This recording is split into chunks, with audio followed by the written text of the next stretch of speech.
तुम्हाला 15ची उत्तर लवकरात लवकर देता आली तर तुम्हाला त्याचे 150 गुण मिळतात. जर जमदार टीचरांनी तुम्हाला 4 प्रश्न विचारले आणि 40चे उत्तर तुम्ही विचार करून दिलात तर 40 गुण तुम्हाला मिळणार. लक्षात ठेवायचं, तुमच्या समोर एका मिनिटात 60 सेकंदामध्ये तुमच्याजवळ 30 प्रश्न आले पाहिजे. जवळजवळ इतकं तयारी तुम्ही ठेवायचे. सारखं फास्ट पुढं पुढं पुढं म्हणायचं. मार्क सांगा. पर्वत 280, पठार 250, मैदान 280, किनारा 240, बेट 250. अजून सुद्धा संधी गेलेली नाही. 280 वर दोघं आहेत, 250 वर दोघं आहेत आणि 240. खूप अंतर नाहीये. तर पहिला नंबर दुसरा नंबर महत्वाचा नाही, आपलं कौशल्य पणाला लावा. आतापर्यंत 240 वाल्यांनी काय केलं पाहिजे, आताची झेप एवढी मोठी घेतली पाहिजे की या सर्वांना मागे टाकण्याचा प्रयत्न केला पाहिजे. इतके फास्ट त्यांनी गेले पाहिजे. 250 वाले तेच केले पाहिजे. 280 वाले आपला स्पीड कमी करायचं नाही, त्या स्पीडनं पळायचं. All the best. लक्षात आलं. चला, जर शेवट फेरी झाली, यात जर कॉमन पॉइंट झाले तर एक शेवटची फेरी त्या कॉमन गटासाठीच असेल. लक्षात येते का? चला ठीक.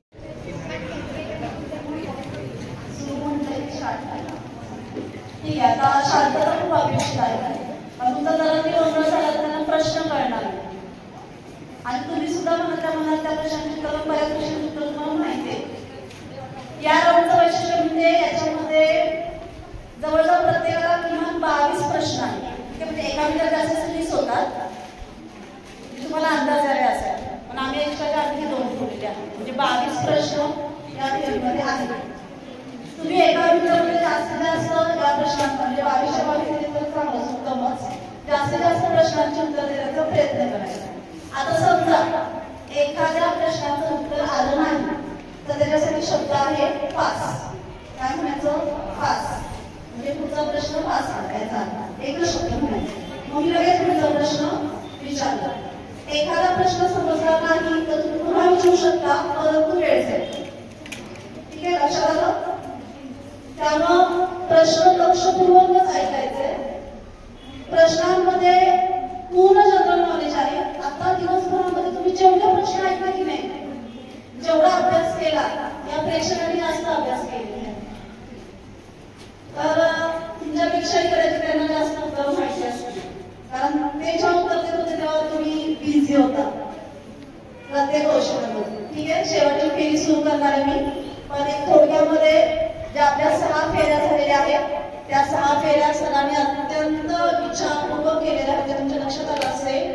आणि खूप नाविन्यपूर्ण फेऱ्या होत्या. जर असं सर अभ्यास केला लागला आपण सगळेजण प्रत्येक विषयाचा तर आवडेल ना तुम्हाला? पुस्तकाने माहिती नाही असं काहीतरी वेगळं. आता म्हणजे 7 कौशल्य मी बघितले, 7 अध्यापनाच्या पद्धती बघितल्या आणि अध्ययनाच्या पण बघितल्या. अध्ययन म्हणजे तुम्ही कसा अभ्यास करू शकता, बरोबर ना? हो का? असा अभ्यास करू शकता ना तुम्ही? ठीक आहे. रूल्स नव्हे, 1 मिनिट आहे तुम्हाला. वेळ संपला की त्या वाजवणार आहे, तुम्ही लगेच मला थांबवायचं आहे. ठीक आहे. आता पुन्हा तेच कुठल्या गटाला मध्ये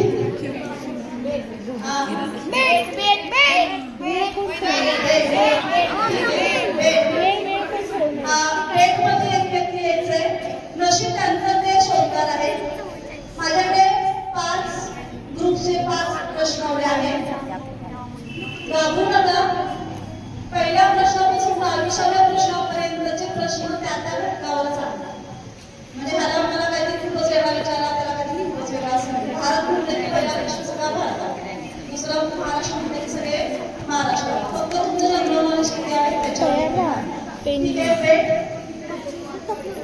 कुठल्या बेटावर तिकडे यायचंय आणि 5 पैकी तुमचं नशीब खोलायचं.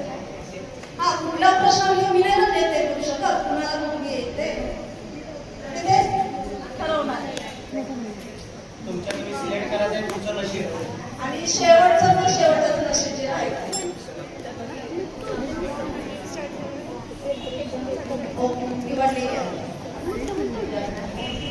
दुसरं महत्वाचं, जी मार्क मिळणारी आहे तिच्यावर पण खूप जबाबदारी आहे. मी बरोबर म्हटल्यानंतर लगेच किमान 1 नाही फोडायची.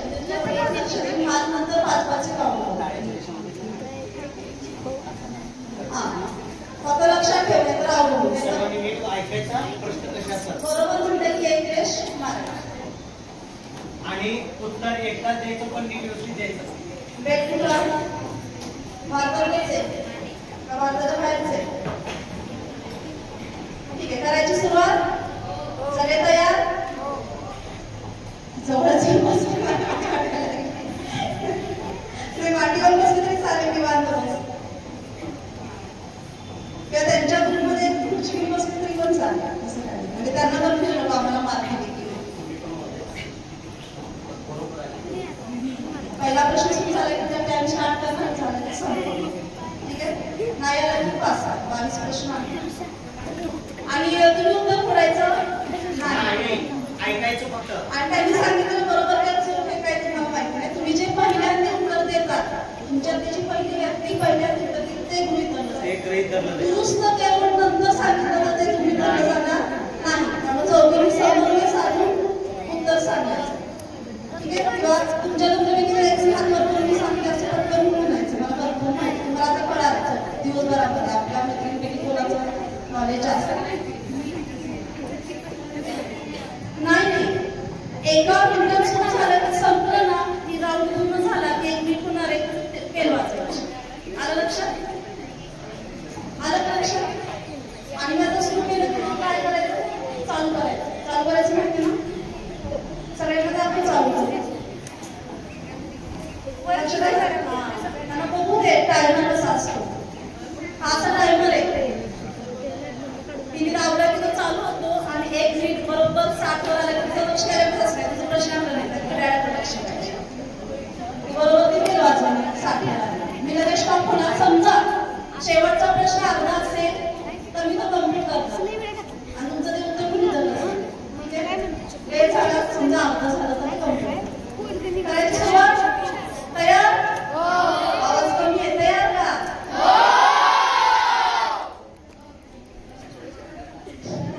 स्टार्ट. भारताचा राष्ट्रीय वृक्ष कोणता? बरोबर. भारताचं राष्ट्रीय बोधवाक्य कोणतं?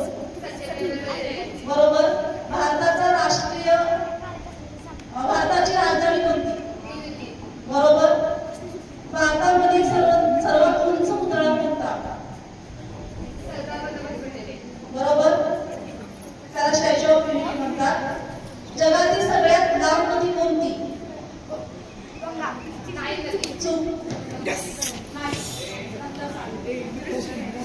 पुढे जगातील सर्वात लहान पक्षी कोणता?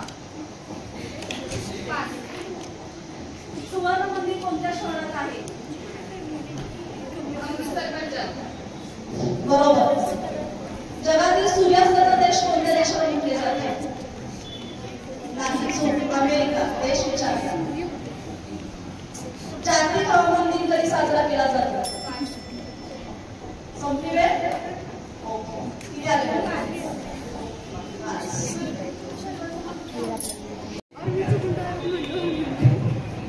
तयार? एवढं टेन्शन. ठीक आहे, लक्षात आलं? त्यांना अंदाज झाला थोडासा. सुरुवात करायची. घाबरू नका, मी एकदम असा हात ठेवलाय कारण मार्क कमी जास्त होणार आहेत ना. करायची सुरुवात. भारताचा राष्ट्रीय प्राणी कोणता? बरोबर. भारताचा राष्ट्रीय राष्ट्रध्वज कोणता? तिरंगा. बरोबर. भारतातील सर्वात उंच वृक्ष कोणता? नाही, चूक. भारतातील सर्वात मोठी बंदर? जगातील सर्वात मोठा महासागर? बरोबर. जगातील सर्वात छोटा देश? बरोबर. जगाचे छप्पर कोणाला म्हटले जाते? मध्यरात्रीचा सूर्य कोणत्या देशामध्ये दिसतो? बरोबर. जागतिक जल दिन कधी साजरा केला जातो? आसामची राजधानी? बरोबर. सर्वात लहान दिवस उत्तराखंडामध्ये? जगामधील सर्वात बर्फाळ खंड? बरोबर. जगातील सर्वात मोठे गेंडे कोणत्या राष्ट्रामध्ये? भारताची पहिली अंतराळवीर कोण?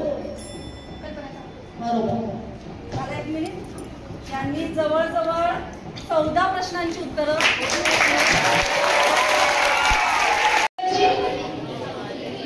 टेन्शन घेऊ नका, रिलॅक्स होऊन चला. सगळी उत्तरं एकदम चौथ्या शांतता एकदम, कारण आवाज आधीमध्ये गेला आपल्याला ऐकू येणार. गट ज्यांचा झाला पहिला गट, लक्ष द्यायचं दुसऱ्या गटामध्ये. एखादा तुम्ही ओके स्टार्ट. भारताचे राष्ट्रीय फळ बरोबर. भारताचा राष्ट्रीय जलचर प्राणी बरोबर. भारताचा सर्वात उंच शिखर बरोबर. भारतातील सर्वात उंच मिनार जगातील सर्वात लांब फळी, जगातील सर्वात लहान भूखंड, भारतातील 5 नद्यांचा प्रदेश कोणाला म्हणतात बरोबर. कांगारूंचा देश कोणाला म्हणलं जातं बरोबर. जागतिक वन दिन केव्हा साजरा केला जातो?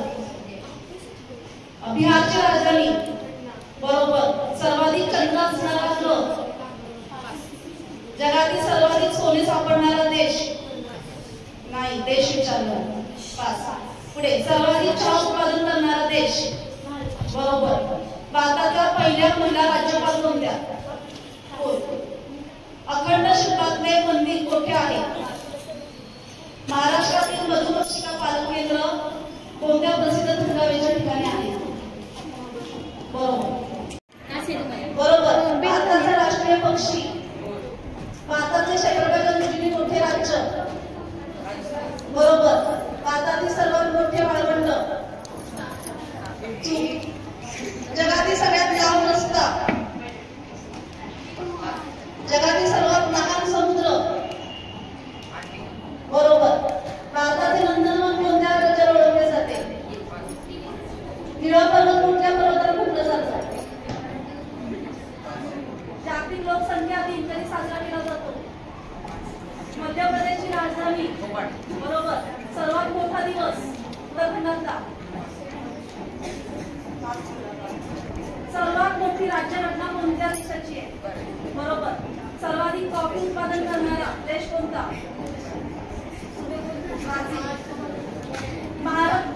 भारताचा पहिला एव्हरेस्ट पाऊल ठेवणारी महिला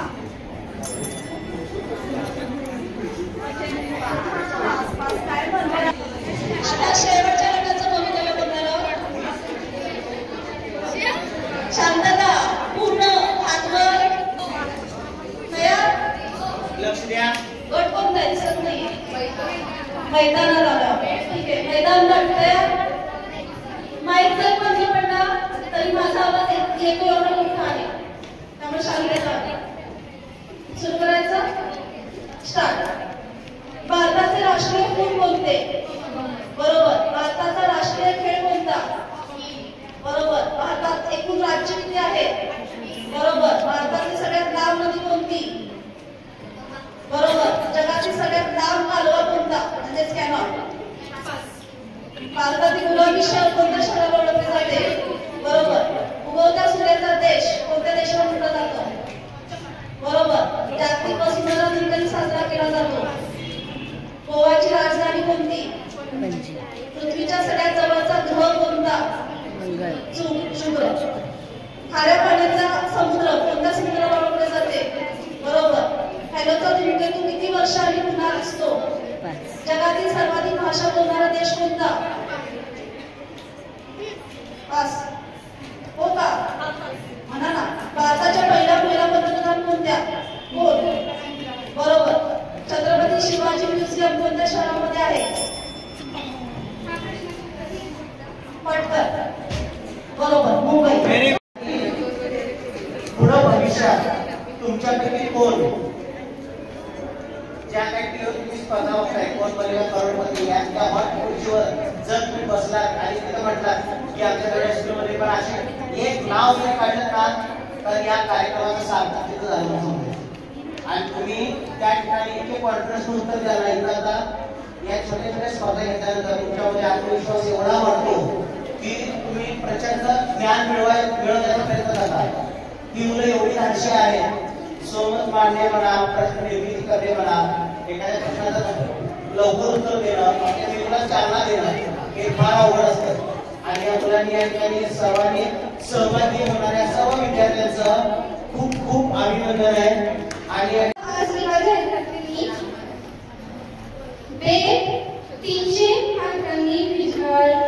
आधी मार्क सांगा मग विजय सांग. हा सगळ्या गटाचे मार्क सांग.